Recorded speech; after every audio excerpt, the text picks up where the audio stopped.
بسم اللہ الرحمن الرحیم۔ عزیز طلباء و طالبات، السلام علیکم۔ امید کرتا ہوں کہ آپ سب خیریت سے ہوں گے۔ دعا گو ہوں اللہ تعالیٰ آپ کو اپنے حفظ و امان میں رکھے۔ بٹ آج ہم لوگ اپنے ٹیسٹ سیشن میں سے مضمون ہے زمزم، اس کو ریپیٹ کریں گے۔ یہ پہلے کلاس میں پڑھ چکے ہیں، ٹیسٹ بھی ہوا، آج اس کو ایک دفعہ دوبارہ دیکھ لیں۔ زمزم ایک مقدس کنویں کا نام ہے جو مکہ کی پہاڑیوں میں خانہ کعبہ سے تقریباً 15 منٹ کے فاصلے پر جنوب کی طرف حجر اسود کی سیدھ میں کنواں ہے۔ یہ کنواں بہت ہی متبرک ہے، ہزاروں سال بیت جانے کے باوجود اس کا پانی اور اس کی پانی کی جو برکتیں ہیں اس میں آج تک کوئی کمی نہیں ہوئی۔ دنیا میں کہیں کوئی بھی پانی کا ماخذ ایسا نہیں جو وقت گزرنے کے ساتھ ساتھ اس کی پیداوار کم نہیں ہو جاتی، لیکن یہ دنیا کا واحد ایسا کنواں ہے جو پانی جس کی پیداوار وقت گزرنے کے ساتھ ساتھ بڑھتی جا رہی ہے، اور بے شمار ریسرچ انسٹیٹیوٹ جو ہیں وہ اس بات پہ حیران ہیں اور وہ اس ریسرچ میں رہے کہ یہ پانی کہاں سے آتا ہے اور کیسے بڑھتا جاتا ہے، کیونکہ اس پانی میں نہ تو کائی جمتی ہے، نہ اس پانی کے کنویں میں کوئی کمی ہوئی، بلکہ شہر مکہ کی زمین کے نیچے جو ہے وہ بڑی دور دور تک پانی کا نام و نشان نہیں، بہت گہرائی میں جا کے پانی ملتا ہے۔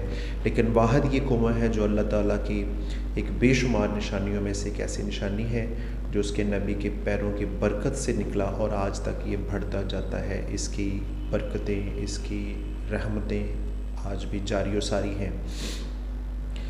ہزاروں سال پہلے جہاں آج مکہ شہر آباد ہے، یہ ویران پہاڑیوں کی جگہ تھی۔ حضرت ابراہیم علیہ السلام کو بڑھاپے میں اللہ تعالیٰ نے ایک بیٹا عطا کیا، پھر حضرت ابراہیم علیہ السلام کو خواب میں یہ اشارہ ہوا کہ میرے نام پر اپنی سب سے قربانی دو، تو حضرت ابراہیم علیہ السلام نے مختلف جانوروں کی قربانی دی، لیکن یہ خواب مسلسل آتا رہا۔ پھر حکم ہوا کہ اپنی سب سے پیاری چیز جو ہے وہ میرے نام پر میرے رستے پر قربان کرو۔ تو اس قربانی کے پیچھے حضرت ابراہیم علیہ السلام کے بیٹا حضرت اسماعیل علیہ السلام کا سارا واقعہ چلتا ہے۔ تو سٹارٹنگ یہ ہوئی تھی کہ حضرت ابراہیم علیہ السلام کے گھر جب اللہ تعالیٰ نے بیٹا دیا، حضرت اسماعیل علیہ السلام ابھی شیر خوار تھے، تو اللہ تعالیٰ کے حکم پر آپ کا حکم ہوا کہ اپنی بیوی اور اپنے بیٹے کو اپنے گھر سے باہر کہیں دور چھوڑاؤ۔ تو حضرت ابراہیم علیہ السلام حضرت ہاجرہ اور اپنے بیٹے حضرت اسماعیل علیہ السلام جو بھی چھوٹے بالکل گود میں شیر خوار بچے تھے ان کو لیا اور اللہ کے حکم پر دور مکہ شہر کے، جہاں آج مکہ شہر ہے، یہاں پہ ویران پہاڑیاں تھیں، وہاں پہ حضرت ہاجرہ علیہ السلام کو چھوڑا، ایک چھاگل پانی کی اور کچھ کھجوریں آپ کے خوراک کے طور پر آپ کے سپرد کی اور خود واپس لوٹ گئے۔ بیوی بھی اللہ کے حکم اور اپنے خاوند کی منشا پر راضی تھی، لہٰذا صبر شکر کر کے ایک پہاڑی کی اوٹ میں بیٹھ گئیں۔ صحرا ویسے ہی گرم ہوتا ہے، جب سورج کچھ اوپر ہوا گرمی کی تپش بڑھی، پانی کی چھاگل ختم ہو گئی، خوراک بھی اینڈ ہو گیا، لیکن سورج کی گرمی اور تمازت اپنے روج پر تھی۔ آخر پانی کی طلب ہوئی، لیکن پانی ختم ہو چکا تھا۔ ماں تو برداشت کر سکتی تھی، لیکن ننھا شیر خوار بچے کے لیے یہ چیز برداشت کرنا بہت ہی مشکل تھا۔ وہ بار بار پانی کے لیے رو رہے تھے، تڑپ رہے تھے۔ حضرت ہاجرہ علیہ السلام نے اپنا ممتا کی محبت کو ظاہر کرتے ہوئے حضرت اسماعیل علیہ السلام کے منہ میں اپنا لعاب مبارک بھی نکال کر ڈالا، لیکن کب تک؟ آخر کچھ پانی ملے تو جان کو سکون ہو۔ اب یہاں پہ حضرت ہاجرہ علیہ السلام نے دائیں بائیں نظر دوڑائی، لیکن کہیں بھی کوئی پانی کے آثار نہ تھے، ریت کے خشک ذروں کے سوا کوئی بھی چیز نظر نہیں آ رہی تھی۔ حضرت ہاجرہ علیہ السلام نے بے ساختہ اللہ تعالیٰ سے دعا بھی کی کہ اے خدا، پانی کا ایک گھونٹ، ایک قطرہ میرے لیے نہیں، میرے اس بچے کے لیے، شیر خوار اسماعیل علیہ السلام کے لیے۔ ابراہیم علیہ السلام کے خدا، اس آگ کے دریا میں پانی کا چشمہ بہا۔ یہاں یہ بات بھی ثابت ہوتی ہے کہ وسیلے سے دعا مانگنا کوئی غلط بات نہیں۔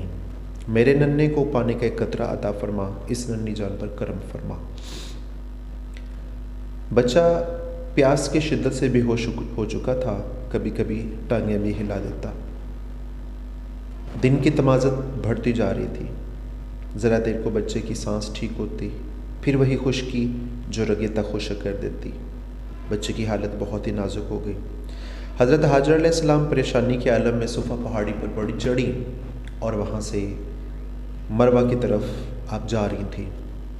وہ تیز تیز چلتی کہ شاید کہیں کوئی شخص کوئی مدد کے لیے نظر آ جائے یا پانی مل جائے۔ ساتھ ساتھ یہ بھی دل میں تھا کہ میرا شیرخوار ننھا بچہ اکیلا ہے، کوئی درندہ نقصان نہ پہنچا دے۔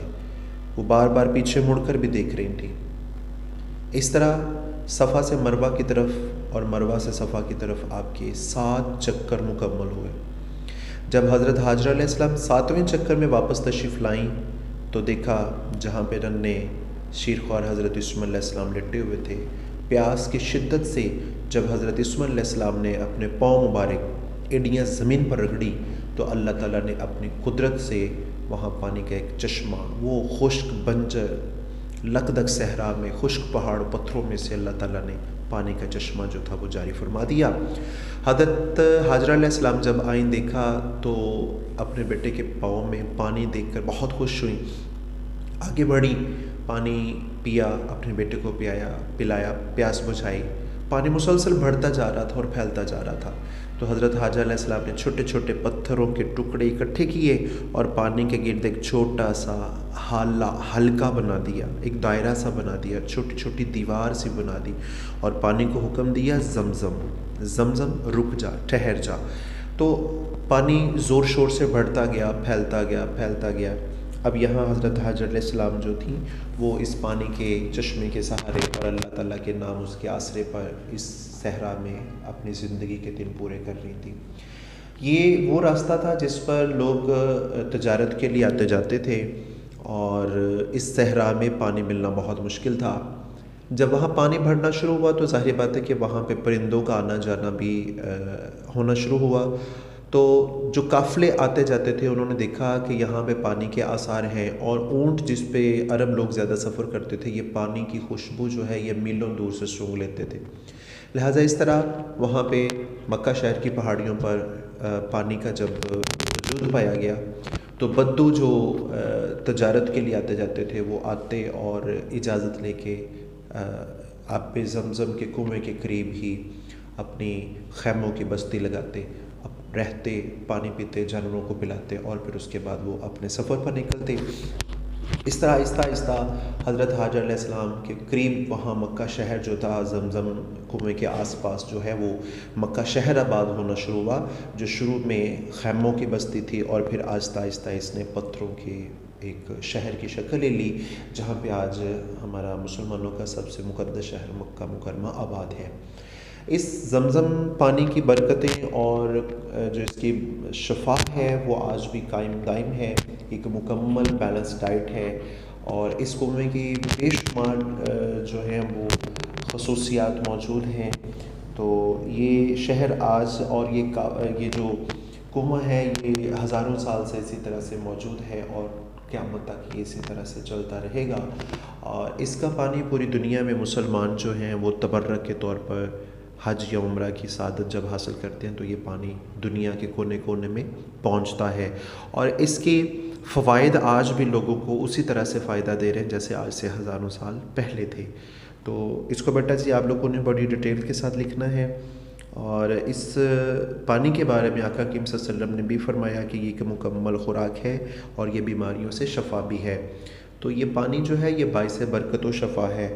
آقا کریم صلی اللہ علیہ وسلم نے اسی کنویں پر کھڑے ہو کے دعا بھی مانگی تھی، جس کا ترجمہ کچھ اس طرح سے ہے کہ اے اللہ میں تجھ سے سوال کرتا ہوں ایک ایسے علم کا جو فائدہ دینے والا ہو، اور ایسے رزق کا جو مجھے کھلے دل سے عطا کیا جائے، اور مجھے تمام بیماریوں سے شفا مرحمت فرما۔